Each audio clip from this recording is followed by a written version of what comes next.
I'm John McLaughlin, and in a moment, we'll find out why shoot like a girl is a compliment. Hi, everybody, and welcome back to another Warrior Wednesday profile. And joining us from Sweet Home, Alabama, Karen Butler with Shoot Like a Girl. You probably, if you've been to any outdoor event, seen this giant trailer with a camouflaged semi that's logoed all over with all these different sporting goods companies. So, Karen, what is this, and why should folks get involved in your organization? Yeah, well, Shoot Like a Girl, we introduce women and their families to shooting sports. And like you said, we travel across the country in this giant semi tractor trailer. And inside it, my mom still can't believe I have a semi truck. Right. But inside the trailer, ladies and their families can shoot a pistol, rifle, and a bow. We use a military grade firearm system from Inveris that has impact, recoil, and sound, but no projectile. Right. And so ladies can shoot 10 rounds with a pistol, 10 rounds with a rifle, and then we live fire archery inside as well, so they can shoot a couple arrows from some bows. And then outside, which is so cool, we have what we call a gun bar.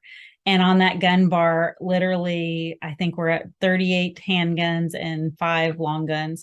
Ladies and their families can go through and they can side by side compare all of those firearms. They're all inactive. They can't fire around. They're tethered. So we watch for security, but we do that so they can compare guns. And then we have pepper spray demonstrations. I saw that you had Chuck Haggerty on. We use his training methods. Yep. And then we also do all kinds of product demonstrations and talk to families about firearm safety. So really, we're a public safety company, event marketing company that just happens to have this great mission of getting more people involved in shooting sports. All right. Tell me some success stories of folks that you've heard from that have gone through the trailer, got exposed to the shooting sports, whether it's firearms or archery. Just kind of how's it going? Tell me. How much time do you have? How much time do you have? Because we have success stories every single show. So what's interesting is we've had some people that have come in that were not necessarily against guns, but they didn't think that firearms were something that they would be involved with. They were scared of it. You know, when I started the company, I didn't start it for personal defense or anything about the Second Amendment. I really started the company because I fell in love with shooting at a very hard time in my life. And when I hit the target, I aimed at the target and I hit it, I felt good about myself. Yes. And I thought all people should be able to feel that good about themselves, even if it's just for the few minutes of shooting. And that's really the feeling that I wanted people to get. And now as time has gone, we've realized that there's a bigger importance in making sure that we're protecting our Second Amendment rights, as well as really giving people the tools they need to feel safe in their own homes. But you wanted success stories. I'm sorry, I digressed. So I think one of the biggest success stories that I can remember off the top of my head was a lady who was a victim of a violent crime with a gun. And she came into the trailer. She was apprehensive at first, and we convinced her to go in. She went in. Our instructor ran through the safety with her, got her to pick up the pistol. And when she picked up the pistol, she just broke out into a cold sweat. She was clearly traumatized by this incident that happened to her. Yes. So she put the gun down. She ran out of the trailer. I went back and saw her, and it was like, oh my gosh, we're so sorry. We didn't want this to be a traumatic event for you.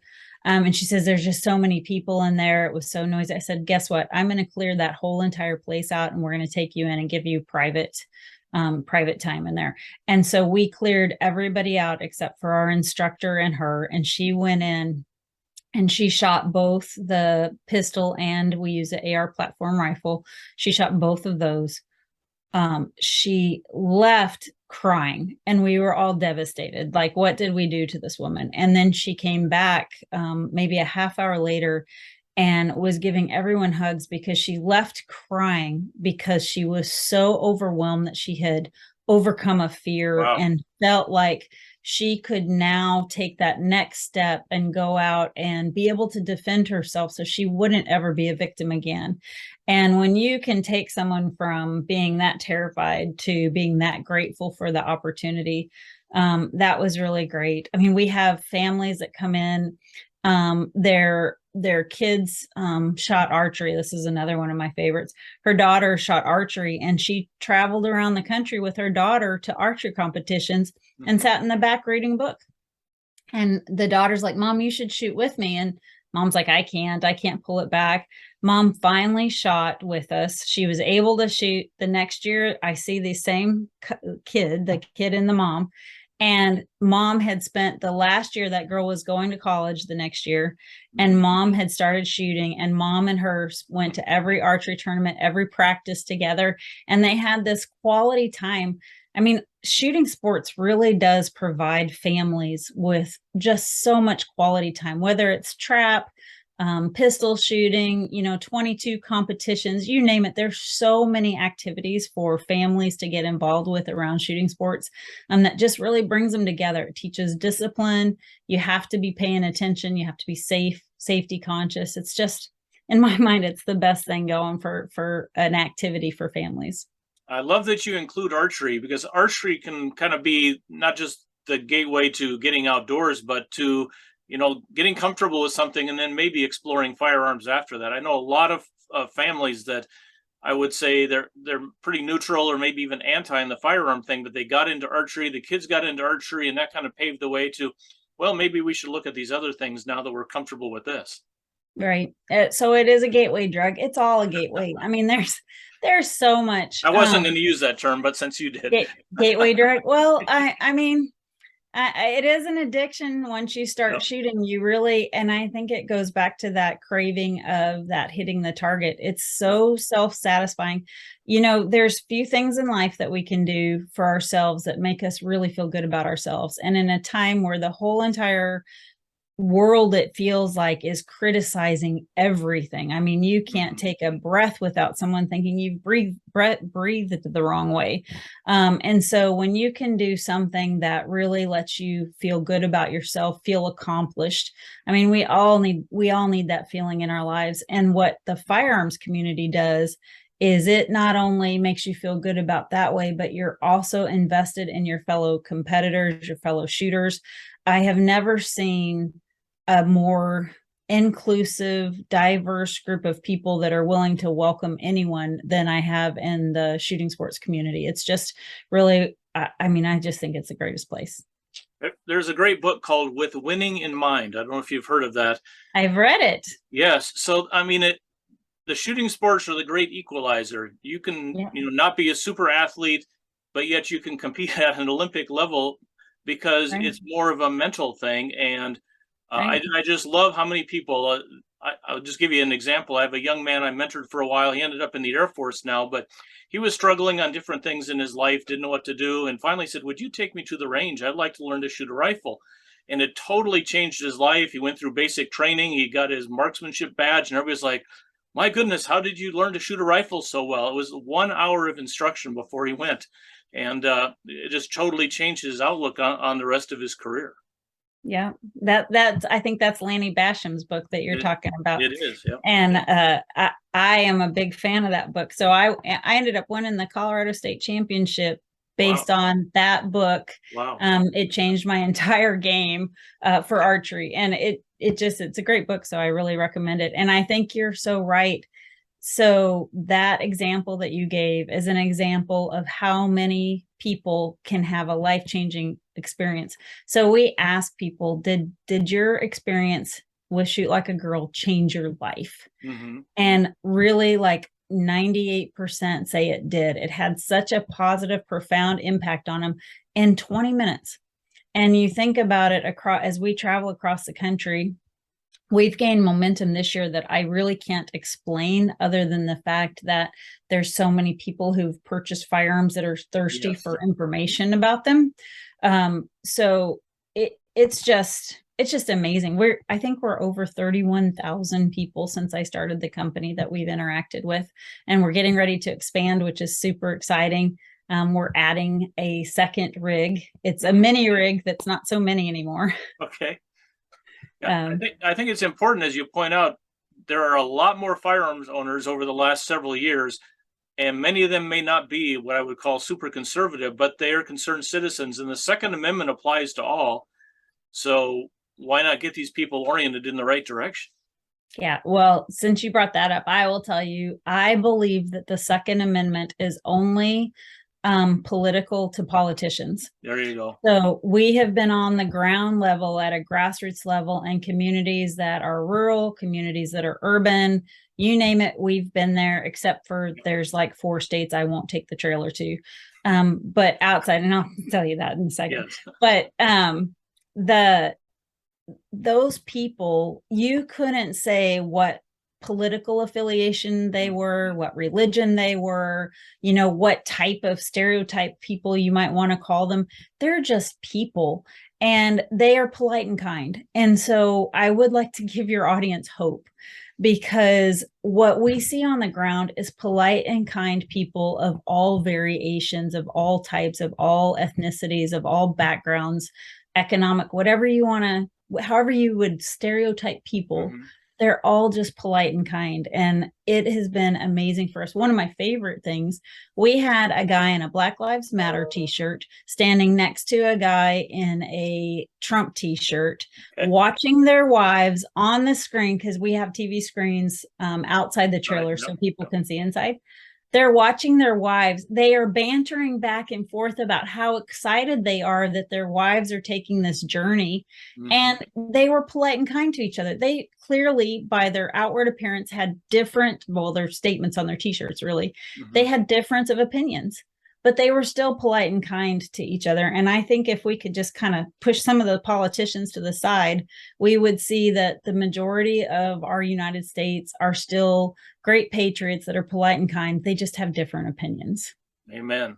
That's good. So tell folks how you can track down where you're visiting, kind of the venues that you go to, and sure. how during the course of a year, how many like sporting goods shows or whatever will you be at? So we do 20 to 24 shows a year currently with the semi-tractor trailer. Next year, we add Safe Living. And I'll just say Safe Living is the same thing as Shoot Like a Girl, except we're stripping the archery out and we're rebranding it to see if we don't get more men involved, because we've found over the past 2 years that there are more men who are new to shooting, mm-hmm. or want to start shooting, that haven't had the opportunity to go in a safe environment where they can ask questions that they might not feel comfortable asking in their peer group setting. So we're going to see if that does it, and then we'll do a minimum of 30 shows, and hopefully, depending on how many partners we pick up, 40 shows a year. So we're excited for that in 2023. We're typically at a Bass Pro Shops or a Cabela's across the country. Yep. You can visit shootlikeagirl.com and find our schedule. And then we ask all your listeners to please go to Instagram and follow us at SLGINC2. We are stuck in an algorithm with Instagram, and we will win. We will win. But we need your help to win. So if they could follow us on Instagram, that would be great. Yeah, I tell you, the social media thing is crazy. Right before we went on, my phone dinged and I looked at it, and YouTube has removed one of your child education videos because it was showing kids how to do self-defense things. So they've taken it off because apparently it's dangerous to show kids how to protect themselves. So crazy stuff. So yeah, the algorithm is tough to get by. So please go to the website. Please go to the social media page, Instagram, as you mentioned. Right. I see you got a Facebook presence too, which is where this is going to be airing and repeating to help give you a little visibility out there. So you mentioned Bass Pro, Cabela's, any other sponsors which really are behind you 100%, and you want to call out today? Oh my gosh, there's I'd have to list 38. There's so many on the side of the trailer, but so that we really do. I mean, we have very special partnership with Glock and Beretta and Ruger. I mean, we've got Colt. I mean, I could just go on and I'll skip somebody. So I don't want to do that to our partners, because every single one of them is valuable, whether they're our biggest partner or our smallest partner. Yep. They all help us get down the road so that we can reach these ladies. So the great thing about Shoot Like a Girl is, so we're a business. So we pay our staff, we pay our drivers. but we do not charge guests. And so the difference for what we do, we're really an event marketing company. So we're showcasing products for our partners, but we're giving a valuable public service and a public safety message in that we really promote firearm safety. We promote safe gun storage. We're partnered with the NSSF to really promote some of their programs as well. It's just, as a firearms community, we should own our own safety message. And part of Shoot Like a Girl's mission and what we're doing is really trying to solidify that gun owners are the most safety conscious people. And for those new gun owners, it's amazing as we travel, people want to be safe and responsible with their firearms, but they just don't know what all that entails. And it is, for intuitive as it seems like it should be for us that are participatory in shooting sports, it's just not. And so all of us need to take a role in spreading that message. And I'm just so excited. I'm so fortunate. Our partners, it makes me emotional almost to think about what they've enabled us to do. I mean, really 30,000 people that we've been able to touch. 33% of our guests go out and get somebody else who hasn't ever shot before to shoot. Wow. And so this ripple in the pond is really a result of those partners, and they get something out of it because they're getting their product in front of the end user's hands, normally at the point of sale, which is also helpful for us. But it's just, I'm overwhelmed with gratitude. I wish I had better words for you, but I just really can't believe it sometimes. So as success has come to your company, obviously, the anti-gun folks are probably putting you in the crosshairs as well. How's that whole battle been going? I've never seen anti-gun people directly attacking us. And I think because we stay non-political, we're really, I don't really give a rat what somebody else thinks. That's their business. That's the American way. What I care about is that they learn that firearms are a great recreational sport that gives you a feeling of gratitude and self-satisfaction. They're a great tool to defend yourself and your way of life, and your not really your way of life, but to defend yourself, your family, your loved ones. Firearms are they're just part of our American fabric and our history. And I want to make sure that everybody gets that. So we haven't seen it. And when we get so we do get anti-hunting groups when we post our hunting pictures. Right. And I have a really great thing that I do with them. I take my phone, I read their comment, and I go, delete. And I don't engage. And God invented the delete button. I mean, I always get a little self-satisfaction of it. Those people have felt better. They've said what they feel like they need to say. But I'm not going to change their minds. If they're that vested that they want to go out and, stalk somebody's page and be really disruptive. And I don't think that's the right word. I mean, some of these groups can be downright mean, nasty, and combative.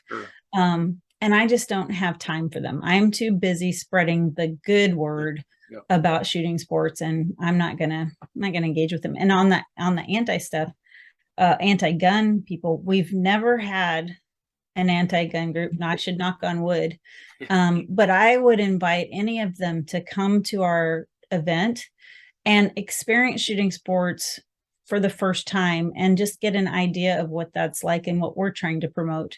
And I invite them. I think that they would do great. And if they're disruptive to my business, I'll exercise my rights and call the popo and take care of them. I mean, it's just business, right? And I'm not going to let them drag me into an emotional debate. That is good. I appreciate you being with us today, and I just love your opinion on the Second Amendment being for all. That's what we're all about here at the Iowa Firearms Coalition. That's why we have a ballot measure on November 8th. We encourage everybody to flip your ballot over, vote yes for the Freedom Amendment, the Right to Keep and Bear Arms Amendment in Iowa. Iowa right now, one of 6 states that does not protect the Second Amendment in the state constitution. So Karen, thanks again. Send folks to your social media, get involved. Thanks. Show up at these events and help spread the word, and let's get 2A out there for everybody. That's right. And good luck on your amendment. And I hope everybody votes for that. In Alabama, we've got some great laws on the books, and it's comforting to be in a state that, it's going to protect yourself when things start going to courts, which everything is. Yep. You guys have to have a law to protect your state and your citizenship. So good luck to y'all. All right. Amen. Thank you. Have a good day. Take care. Bye.